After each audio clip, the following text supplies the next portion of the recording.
என்றால் இயேசு கிறிஸ்துவின் மாம்சத்திற்கு அப்பமும் இயேசு கிறிஸ்துவின் ரத்தத்திற்கு இந்த திராட்சை ரசமும் அடையாளமா இருக்கிறது. யார் யார் கைகள்ல கொடுக்கிறா? மெல்கிசேதேக். இவர் யாருங்க?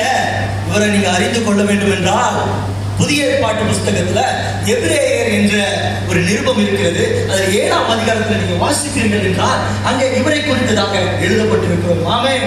இவர் சாலேமின் ராஜா, சமாதானத்தின் ராஜா. மெல்கிசேதேக் என்றால் நீதியின் ராஜா. இவருக்கு ஆதியும் இல்லை, அந்தமும் இல்லை, ஆரம்பமும் இல்லை, முடிவும் இல்லை, ஜீவனும் முடிவும் இல்லை. இவருக்கு யார் தசமபாகம் கொடுக்கிறாரு? ஆபிரகாம் கொடுக்கிறாரு.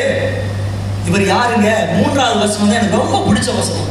நீ வீட்டுக்கு போயிட்டு வாசிங்க, அதை தியானம் பண்ணுங்க. இதுல எனக்கு ரொம்ப ரொம்ப அன்பான இனிப்பான ஒரு வார்த்தையா இருந்துச்சு. எப்பெல்லாம் வாசிக்கிறோனோ இந்த வசனத்தை எடுத்து வாசிப்பேன். ஆண்டவரே, நீர் எவ்வளவு கிருபை உள்ளவர்.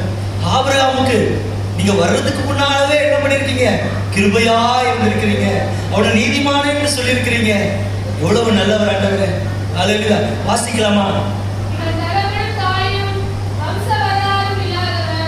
3வது வசனத்துல பாருங்க, தேவனுடைய குமாரனுக்கு ஒப்பானவனாய் என்றென்றைக்கும் ஆசாரியனாக நிலைத்திருக்கிறான். இது யாரு?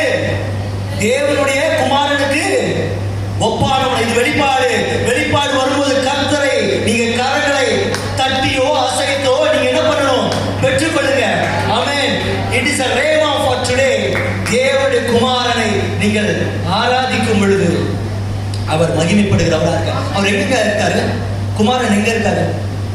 தேவனுடைய வலது பாரிசத்தில் சாத்தானை காலின் கீழே நசுக்கி போடும் வரைக்கும் அவர் என்ன பண்ணுவாரு? உங்கள் காலின் கீழே நிச்சயமா என்ன பண்ணுவாரு? சமாதானத்தின் தேவனாகிய ஆண்டவராகிய இயேசு கிறிஸ்து பிசாசை உங்கள் காலின் கீழே நசுக்கி போடுவார்.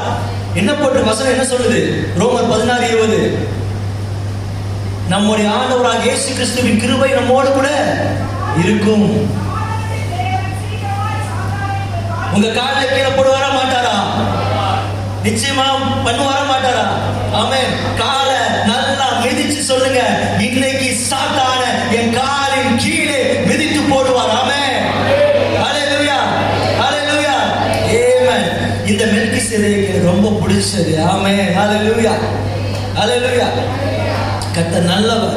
எதற்காக இந்த அப்பமும் ரசமும் கொடுக்கப்பட்டது ஆபிரகாமுக்கு? அவன் சரீர மீட்பை அடைய வேண்டும். என்னங்க சொல்றீங்க? சரீர மீட்பு அடையணுமா?